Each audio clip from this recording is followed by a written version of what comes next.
मार्ग में सीता ने रामचंद्र से कहा, आर्यपुत्र, यद्यपि आप महान पुरुष हैं, किंतु सूक्ष्म रूप से विचार करने पर मुझे प्रतीत होता है कि अधर्म में प्रवृत्त हो है।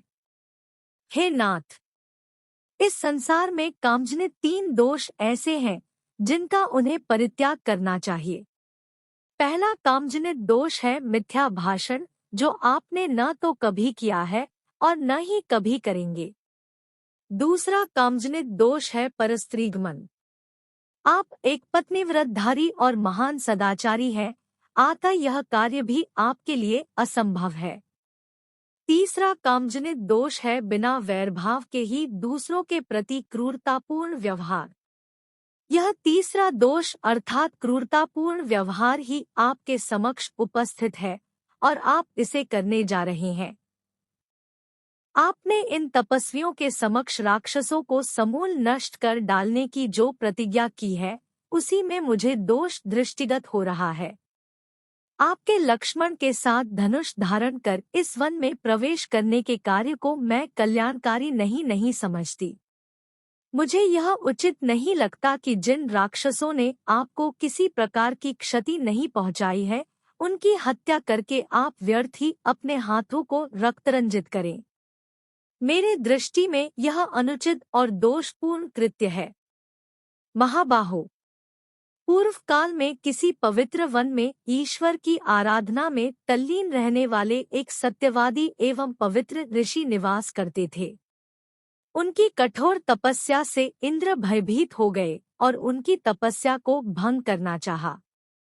एक दिन योद्धा का रूप धारण कर इंद्र ऋषि के आश्रम में पहुँचे और विनयपूर्वक अपना खड्ग उस ऋषि के पास धरोहर के रूप में रख दिया। ऋषि ने उस खड्ग को लेकर अपनी कमर में बांध लिया, जिससे वह खो न जाए। कमर में बंधे खड्ग के प्रभाव से उनकी प्रवृत्ति में रौद्रता आने लगी। परिणामस्वरूप वे तपस्या कम और रौद्र कर्म अधिक करने लगे।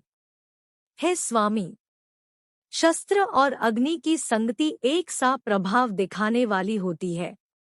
आपकी यह भीषण प्रतिज्ञा और आप दोनों भाइयों का निरंतर धनुष उठाए फिरना आप लोगों के लिए कल्याणकारी नहीं है। आपको उन निर्दोष राक्षसों की हत्या नहीं करनी चाहिए जिनका आपके प्रति कोई बैरभाव नहीं है। बिना शत्रुता के किसी की हत्या करना लोक में निंदा का कारण भी बनती है। हे नाथ, आप ही सोचिए, कहाँ वन का शांत तपस्वी अहिंसामय जीवन और कहाँ शस्त्र संचालन, कहाँ तपस्या और कहाँ निरीह प्राणियों की हत्या। ये परस्पर विरोधी बातें हैं। आपने वन में आकर तपस्वी का जीवन अपनाया है, इसलिए उसी का पालन कीजिए। सनातन नियम यही है कि बुद्धिमान लोग कष्ट सहकर भी अपने धर्म की साधना करते हैं। मैं नारी सुलभ चपलता के कारण ही मैं आपको धर्म का यह उपदेश दे रही हूँ, अन्यथा किसमें सामर्थ्य है जो आपको धर्म का उपदेश दे। सीता के वचनों को सुनकर राम बोले, सीते, जो कुछ तुमने कहा है वह सर्वथा उचित है। मेरे कल्याण की दृष्टि से ही तुमने यह बात कही है, किंतु हम लोगों के धनुष धारण करने का एकमात्र प्रयोजन आर्यों की रक्षा करना है। यहाँ निवास करने वाले ऋषिमुनि और तपस्वी राक्षसों के कारण अत्यंत दुखी है। वे उनसे अपनी रक्षा चाहते हैं और इसके लिए उन्होंने शरणागत होकर मुझसे प्रार्थना की है। उनकी रक्षा के लिए ही मैंने प्रतिज्ञा भी की है। क्षत्रिय का धर्म ही असहाय और दुखियों की रक्षा करना है। ऋषिमुनि और ब्राह्मणों की सेवा तो मेरा कर्तव्य है। फिर मैं तो उन्हें वचन भी दे चुका हूँ। क्या तुम्हारे विचार से यह उचित है कि मैं उस प्रतिज्ञा को भंग कर दूं?